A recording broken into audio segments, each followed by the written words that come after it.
Hello, welcome to the channel. This is just a quick one of a series of figures I've got that I've reposed. The first one being Kingpin. I've finally found a weapon for him. He did have my black Beretta from the McFarlane's accessory pack, but the weapon he's holding I believe is from, I think, the G.I. Joe figures that you can get. I can't remember who gave me that, but I remember getting it and trying to pose it with figures and it didn't look too good. It was too big. But this scale of gun seems to work with Kingpin, my Gamerverse Kingpin. So that's the first figure I've reposed, and he's now in the living room on the Marvel table. So this is the second figure.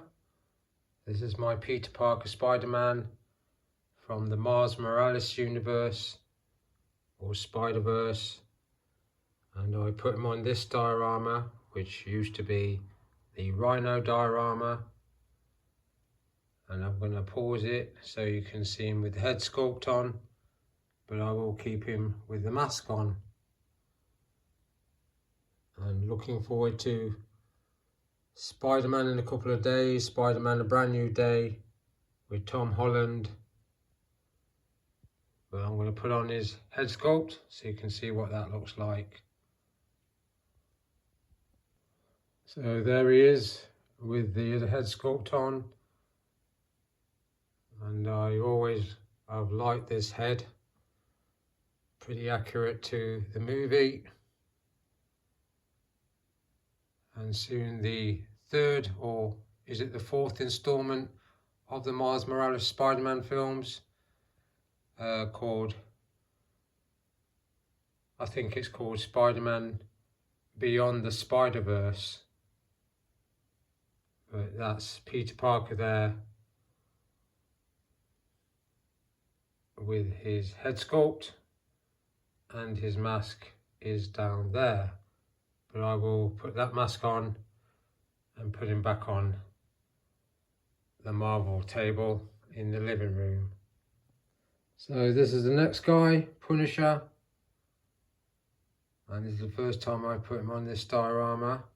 In the past I've had people like Captain America, Iron Man, Blade, even had Loki on there, but never filmed him. But this is the diorama I've put Punisher on. Just watched the last installment of Punisher. It's a one-off episode, very good. But he is also on my Marvel table. So I'll bring out the next one that I've reposed. So this is the next one. I've had him with that head sculpt on, but now decide to put him with that one on. I do like that head sculpt. That was originally with my yellow suited Wolverine, but I thought the head sculpt that originally came with the World War II figure was too tame in his face, and so this one is snarling a lot like that one, so I thought it worked. So that's his latest pose, and I'll bring out the next one. So I've just put Blade into this pose about 2 days ago. If you've watched the review on the channel, I've had him with various weapons. Was umming and ahhing about these weapons, but these weapons are very similar to the ones he has in the movie. They didn't come with a figure, they came with my, they came in my McFarlane's accessory pack, but I posed these weapons with my trench coat Blade.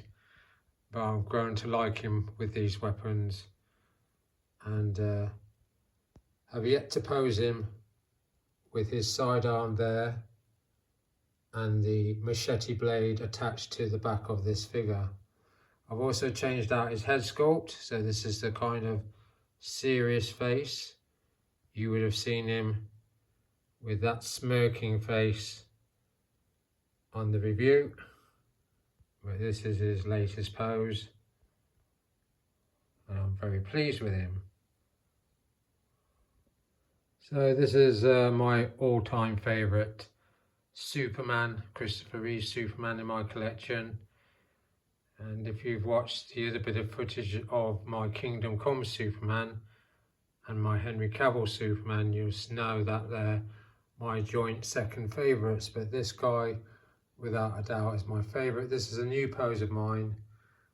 I call it the heroic pose, and I love him. Can't wait for McFarlane's to bring out the Clark Kent Reporter look, which is what he's doing, so I've been told.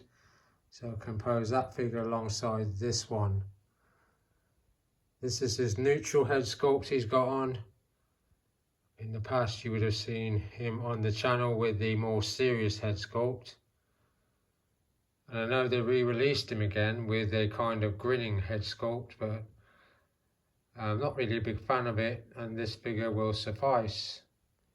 So that's Christopher Reeve, my all-time favourite Superman. So this is my newly reposed Michael Keaton Batman, and you would have seen him last on the channel being posed out with the Flash and my Kara Supergirl from the Flash movie. But I've said it time and time again, as far as I'm concerned, this is the best head sculpt that Todd McFarlane has done so far for Michael Keaton Batman. He's Michael Keaton all the way around as far as I'm concerned. But I have seen the new releases of the Batman figure, and I do really love them. And you can see Michael Keaton in them head sculpts, but this one for me is the complete Michael Keaton. And that's his new pose, and he's right next to the Batmobile in my living room. And you'll see him later on in the Christmas tour, not necessarily in this pose, but no matter how you pose him, this figure looks good. So let's move on to one of my other figures that I've posed out recently. Keep the show going. So this guy, I reviewed him some time ago, Ghostmaker. He still kind of has the same look as the Razzle Gold Ninjas, but he's in white. And as I said in the past about him, he was an ally to Bruce Wayne Batman, but they fell out when their methods got a big junction in them. He was more extreme. And then according to the backstory, because I don't know too much about him, he had beef with Harley Quinn. So he kind of took on Batman and Harley Quinn, managed to subdue them and put them in Arkham Asylum, where they had to team up and fight their way out. But I'm sure, if I can remember rightly, I did review him with my Ninja Spawn in combat mode. But that's his new pose. And he's next to my Dark Knight Returns Batman, my armoured version, Frank Miller. So I've just mentioned this figure when I was reviewing Ghostmaker's new pose. So because I've reposed him as well, so I brought him out. The armoured version of Dark Knight Returns, Frank Miller, with Todd McFarlane's weapon in his hand. And I've used this weapon for my Ben Affleck Batman as well. And I'd like to do a proper review with him, because I had him in a review with my Dark Knight Superman. But reviewing without a weapon and putting those fists and hand gestures. So that's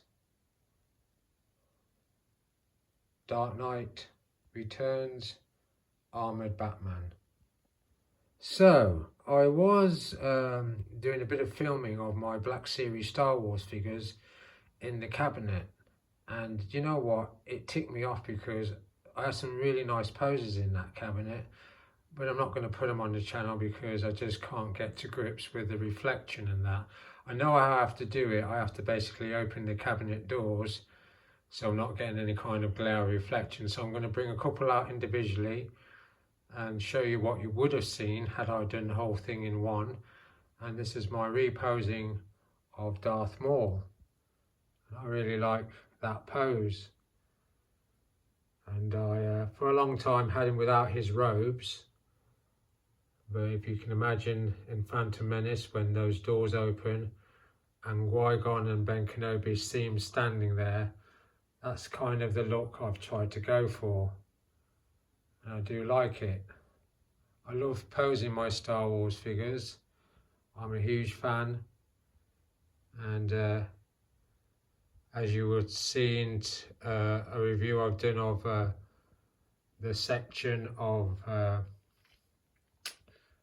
the Star Wars figures, if I'd have put it out there, you would have heard me mentioning the other figures and his relationship to them, Qui-Gon Jinn and Obi-Wan Kenobi, who I've posed out.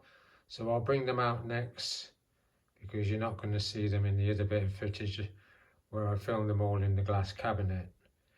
And if that sounded like a bit of strange waffle, it's quite late at night, but I'm going to see how much I can get in before I call it a day.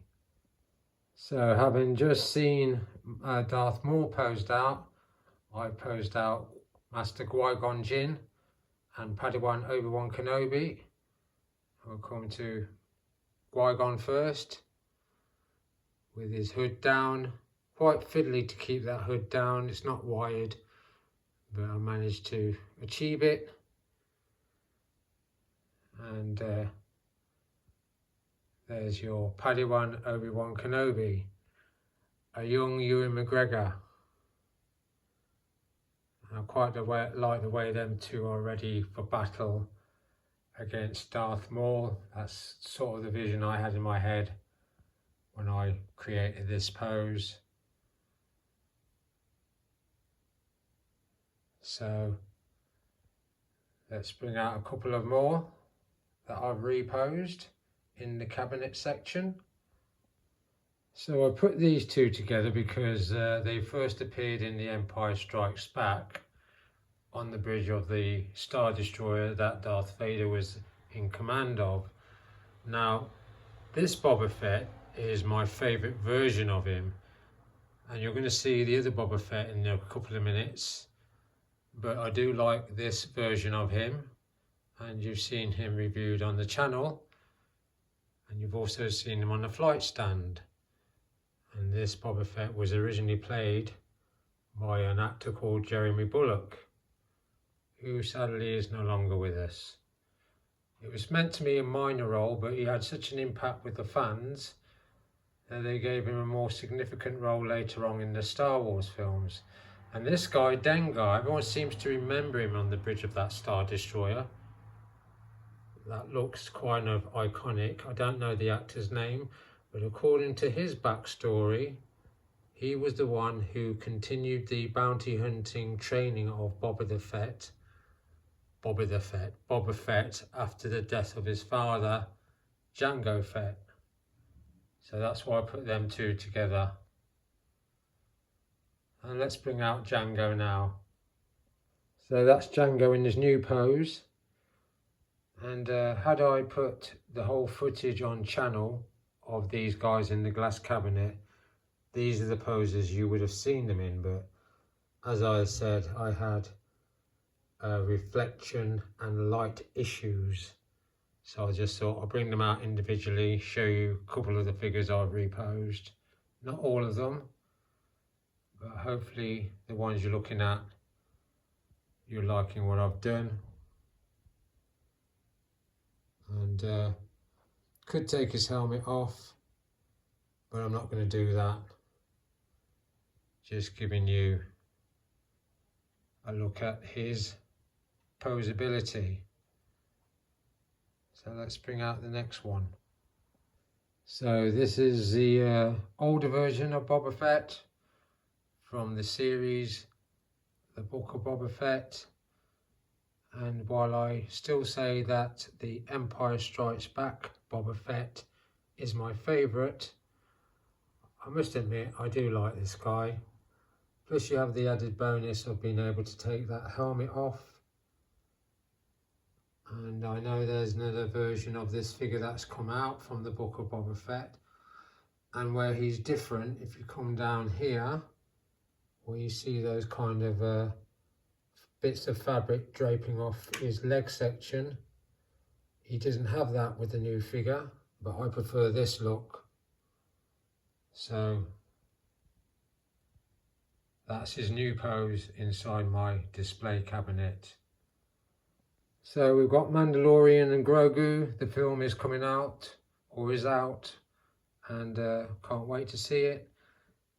He's got the fabric cape, and this is the pose he's in my cabinet display. I really like this figure. I like all my versions of Mandalorian. You would have seen them in my Christmas tour review. But of course, the new movie, I'm quite weary of it, because I always find that when you start to make a great TV series into a movie, you might not have enough material to work with, but I'm hoping for the best. And there's Grogu, and that's how the two of these guys are displayed in my cabinet display.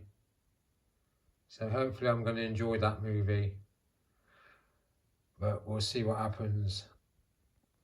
So this is the last group now. Yeah, these were how I've displayed them in the cabinet, and I must say they were the most tricky and fiddliest of them all, because they don't have wire in their capes or cloaks or hoods, so you have to do a lot of fiddling around. So we come to Darth Vader first, formerly known as Anakin Skywalker, and this is the new pose I've got him in. But he was fiddly, and mainly because those robes, you need to mess about with them a little bit, otherwise they don't look naturally like they're flowing off the figure. So they were a real pain in the butt, but I've kind of got them into a Darth Vader pose. And the same for Luke, his son, especially around the hood section. It looks so clumpy if you don't get it right, so I've had to tease it a lot. So you see enough of Luke Skywalker in there, but also there's a bit of mystery. But so I'm going to pick up another Luke Skywalker, the one featured in the Mandalorian, because I want two of them. I'll review that figure soon, because he's only going for about 12 quid. And then finally to the Emperor, and try to create that mysterious that mysterious hooded Sith look. And I've given him a lightsaber. That was with my other Darth Maul figure, my Gamerverse Darth Maul figure. And that's how the three of them are displayed in my cabinet. And it would have been nice to film that cabinet, but with all the reflection and light flare coming off that cabinet, I thought I'd just bring them out individually and show you how they all look. But at some point I will film them in the cabinet, because they're much better when you see them that way. But for now, this is the last group of figures I've reposed. I hope you've enjoyed all the ones you've seen before. That's not all of them, but we're coming up to 20 minutes, and I've done a bit of a touring video before this, so I'm not going to drag it on. And hopefully you'll see them tomorrow on the channel on Monday. It's quite late at night, and I'll say thanks for watching, and I'll see you again next time.